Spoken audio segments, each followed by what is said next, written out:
This record is really important. It's like very important to my career. It's like definitely one of the turning points for me. So shout out to Sha Money XL, first of all.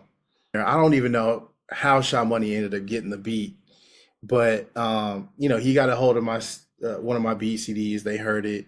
Man, I mean, at the time it was like 50 was working with, I mean, he was one of the biggest rappers, period. He was the biggest rapper.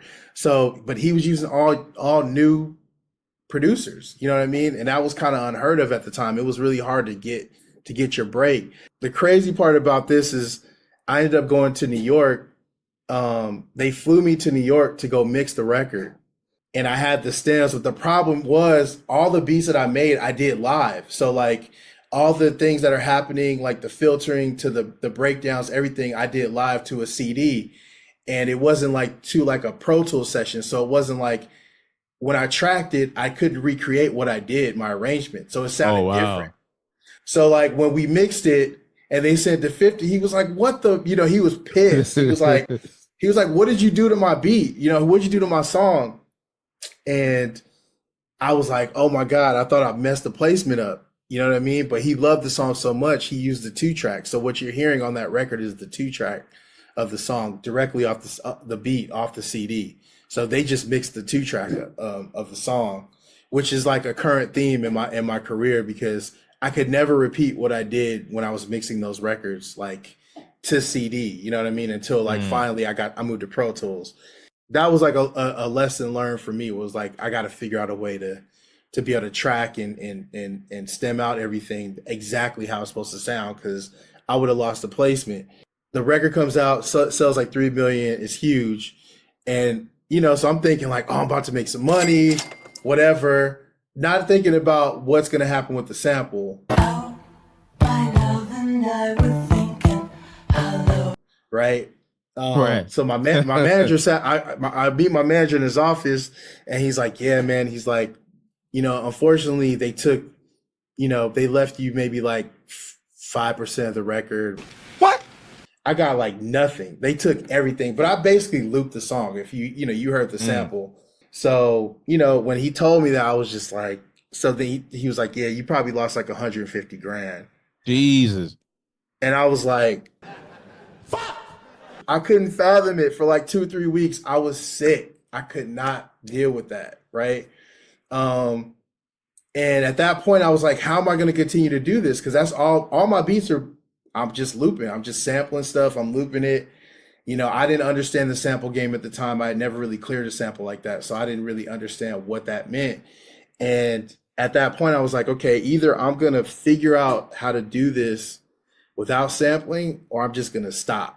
I'm just not going to keep going. I was like, you know what? I taught myself how to play a little bit. I had moved to Reason. I was on the ASR 10. I moved to Reason. That changed my life because it was like I could sound design and kind of like I was really good at that.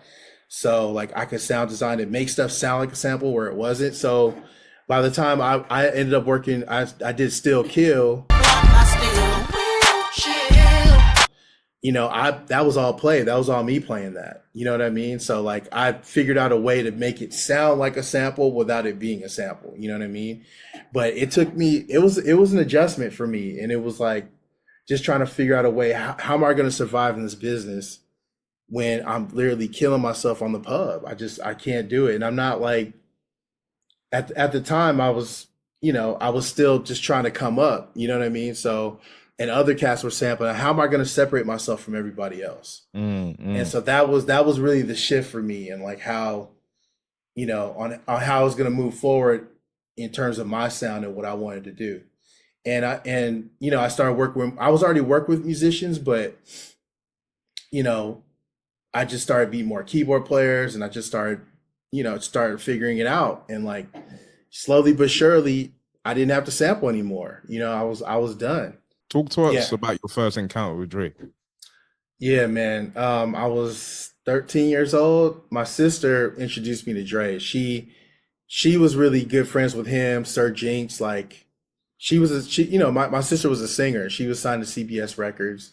And she used to sing, just sing background and stuff for like, some Dre records and stuff. And they're really good friends. So my parents threw her a birthday at our house. And Dre came. Dre came, his whole crew, Chris the Glove, cast that I grew up on. You know what I mean? Like literally. And they took over the house. They're playing dominoes, drinking. It's like, it's crazy. It's cracking. It's like, it's wild. But you know, me and my brother Jalal, we walked up to Dre. We were such big fans. You know, we had all his mixtapes. I had literally at that point had everything he had done on vinyl. So, you know, I was like, yo, I want to be a producer just like you. And I was telling him about DJing. And he was like, telling us his story and like how his mom didn't believe in him. And, you know, when he first started making his money, you know, like his mom was like, you know, keep doing your thing, you know, whatever. So, you know, it was just like he talked to us for like 45 minutes and he didn't even have to do that. He was Dr. Dre at that point. And you know, we fast forward to I don't even know what year it was, but I had worked on this demo for this artist named Brooklyn. Jake worked on it too, and she is signed to Aftermath, and she was like a singer slash rapper, and I did a bunch of songs on her demo, and Dre loved the beats, he loved the production, so he was like, "Yo, bring in all the producers that worked on it." So as soon as I walked in the studio and he saw me, he remembered me. He was like, "Yo." Oh wow! How's Stacy doing? Like he's asking about my sister and I'm like, how does he remember? I'm like, how do you remember that? And you know, and so, you know, from that point on, he was, you know, it was just cool. It was good vibes and I was making like 8 to 10 beats a day. So he was like, yo, I love what you did with her. You got any more stuff? And I was flooding them. I have so much music. And at maybe like a month or two later, they were like, yo, you know, we want to sign you. And I was like, what do you mean sign me? Like, we want to give you a song deal. And I was like, I didn't even know what that was. And it was just me, him, and Mike Lynn. And yeah, and then and he was just like, man, it was just life changing. It was just a life changing thing. Then he was like playing my beats. He's like, yeah, I'm gonna use this for Detox. I'm like, what's Detox? And he, you know what I mean? And he's like, that's my next Chronic album. I was like, what? I'm like, okay. So like I'm thinking like, you know, this is it. This is where I wanted to be. Like, this is my dream. Yeah, I'm in here with my hero.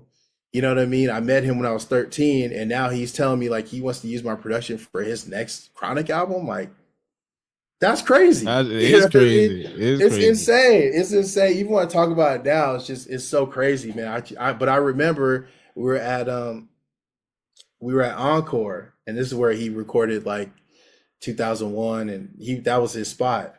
And it's just me and him, and he's mixing 50's first album. Yeah, he's mixing 50's album. He's doing the song Heat with the gunshots. I'm watching him mix that. And then he played in the club. I mean, it was crazy. It was crazy. Yeah, one of the most incredible days of my life. Like one of the most life-changing life-changing moments ever, period.